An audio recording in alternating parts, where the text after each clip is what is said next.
So this week, both lessons will have the same objective, which is this week you will be using math drawings to represent addition with up to 2 compositions and relate the drawings to the additional algorithm. So let's talk about the word math drawings first of all. The children will be drawing a place value chart with the hundreds, tens, and ones.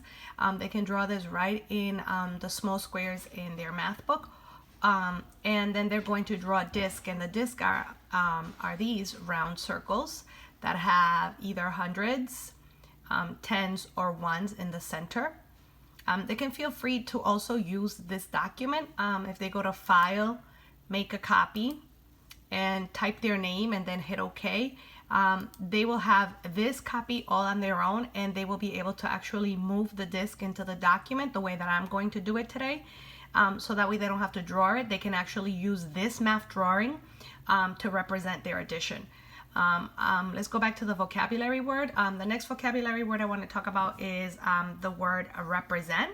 Represent means showing. So they're going to make a math drawing to show the addition.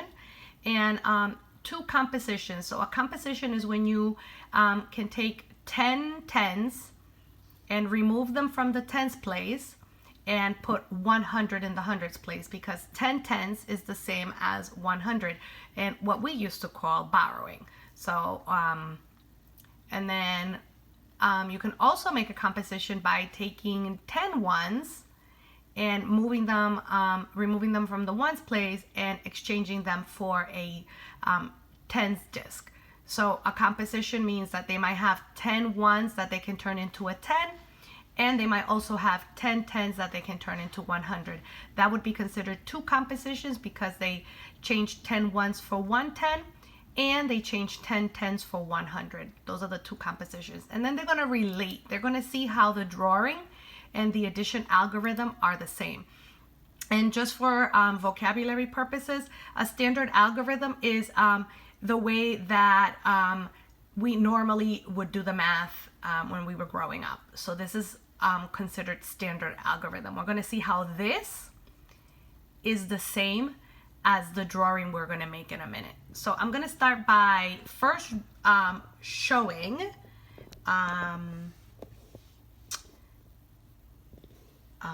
425. So to make 425, I need 4 hundreds because there are 4 hundreds in the hundreds place. So I'm going to move 4 100 disc into my place value chart. And 25 has 2 tens, so I'm going to move 2 tens into my tens place. And 425 has 5 ones, so I'm going to move 5 1 disc into the ones place.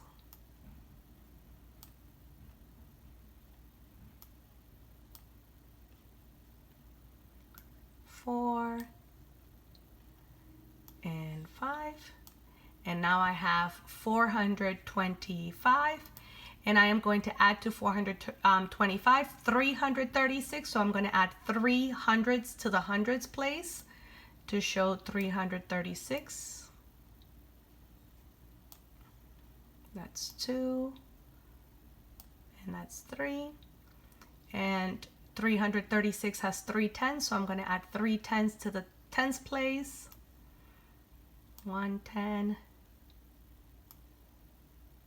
2 tens, 3 tens, and I'm going to add 6 ones to the ones place. 1, 2, 3, 4, 5, 6. The first thing I'm going to do now that I've added all of my ones and my tens is I'm going to look at how many ones I have, and if I have 10 ones, I can compose a 10. I have 1, 2, 3, 4, 5, 6, 7, 8, 9, 10, 11 ones. I have enough ones to compose a 10, to make a 10. So I'm going to remove 10 ones I'm sorry, I'm going to remove, yes, I'm going to remove 10 ones. One, nope, not there. And this is an important step because this is a step that most kids have a difficult time with. So, oh, that's still there. Let me erase that for a minute. I'm going to slide it further down. The trickiness comes in here when you have to do this. 1, 2, 3, 4, 5, 6, 7, 8, 9, and 10. And here's where most kids make a mistake. They say, okay, I removed the 10 ones and I'm done. Nope, they're not done. They have to move a 10 into the tens place. So what I just did is I composed a 10. I took 10 ones and I composed a 10. And the way we show that in standard algorithm, boys and girls, is that we draw a 1 in the tens place to show that we composed a 10. Oh, and I just realized I made a marvelous mistake on my standard algorithm, and we'll fix it in a minute. So now I see if I have enough tens to compose 100. In order to compose a 100, I would need 10 tens because 10 tens is the same as 100.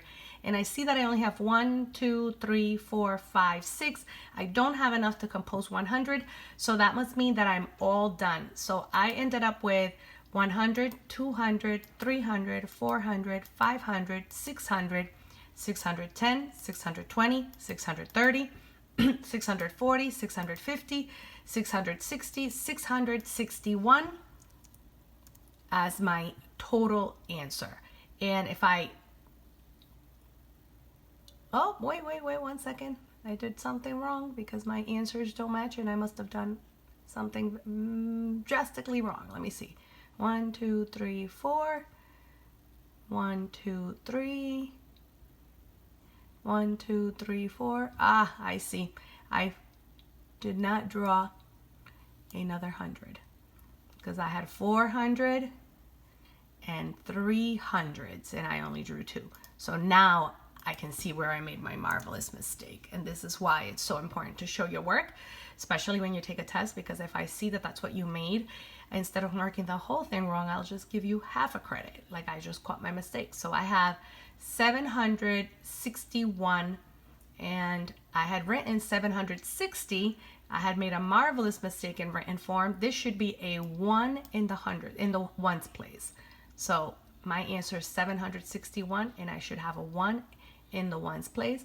And now if I compare it, if I relate the two drawings, I can see that I ended up with 7 in the hundreds place, 6 tens, and 1 1, and this is where I caught my marvelous mistake.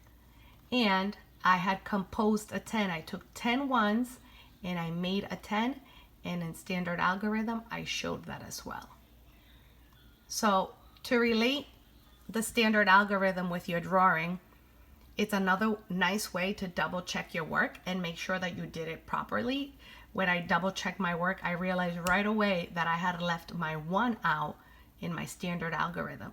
But if this was my actual notebook, instead of a picture, I would erase that 1, that 0, and I would put a 1 on top of it. All right? So for the next 4 days, you're going to be adding using your place value chart, and you're going to draw a disc, and then you are going to write the same problem in standard algorithm this way, and you're going to see how the two are the same, how they relate.